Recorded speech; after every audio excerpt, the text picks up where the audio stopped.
भाजपचे 11 उमेदवार आतापर्यंत बिनविरोध विजयी झालेले आहेत। मतदानापूर्वीच भाजपच्या 11 नगरसेवकांचा आता विजय झाल्याचं दिसतंय।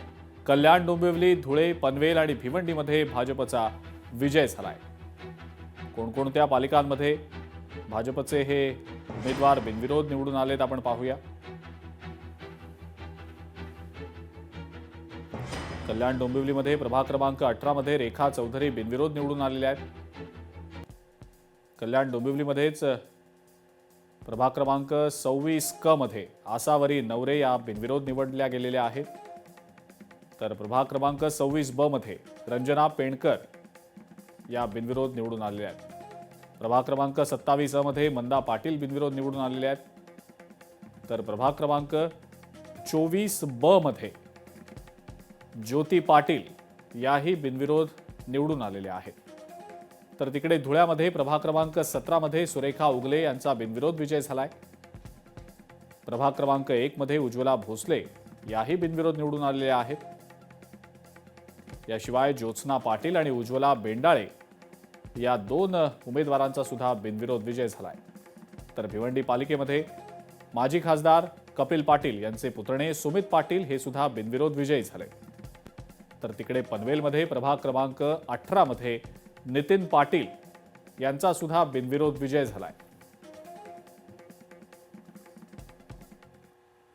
राज ठाकरे आणि उद्धव ठाकरे यांच्या संयुक्त सभा होणार असून हे दोन्ही पक्ष मिळून राज्यासाठी एकत्रित वचननामा सादर करणार आहेत अशी माहिती ठाकरे सेनेचे खासदार संजय राऊत यांनी दिलेली आहे। येत्या 4 जानेवारीला मनसे आणि ठाकरे सेनेचा संयुक्त जाहीरनामा प्रसिद्ध होणार आहे। ठाकरे बंधूंच्या या ऐतिहासिक अशा युतीमुळे राज्याच्या राजकारणामध्ये मोठी उलथापालथ होईल अशी शक्यता वर्तवली जाते। राज्याच्या हितासाठी हे दोन्ही नेते एकत्र येत असल्याचा दावा होत असून 4 जानेवारीला नवा इतिहास रचला जाईल असं राऊत यांनी म्हटलंय। 4 तारखेला पहिलं वचननाम्याचं उद्घाटन होईल, प्रकाशन होईल। त्यानंतर माननीय उद्धव ठाकरे आणि सन्माननीय राज ठाकरे यांच्या संयुक्त सभा मुंबईसह MMRA रिजनमध्ये होती। पूर्व आणि पश्चिम उपनगरामध्ये संयुक्त सभा होतील, मग शिवतीर्थावर होईल। सभांची संख्या फार नाही आहे आमच्यावर।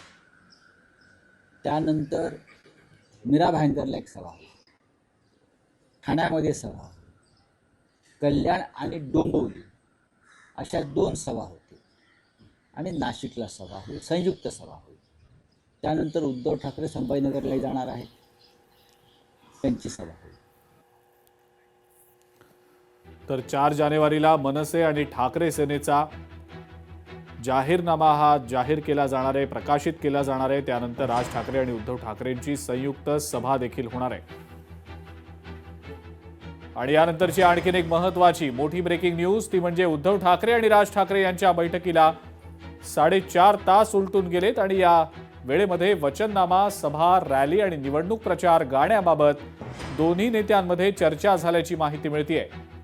उद्या उमेदवारी अर्ज मागे घेण्याचा शेवटचा दिवस आहे आणि त्यामुळे ठाकरेंच्या युतीमध्ये जर कोणी बंडखोर असतील तर त्याकडे स्थानिक पातळीवर लक्ष देण्याबाबत चर्चा झाल्याची माहिती मिळतेय।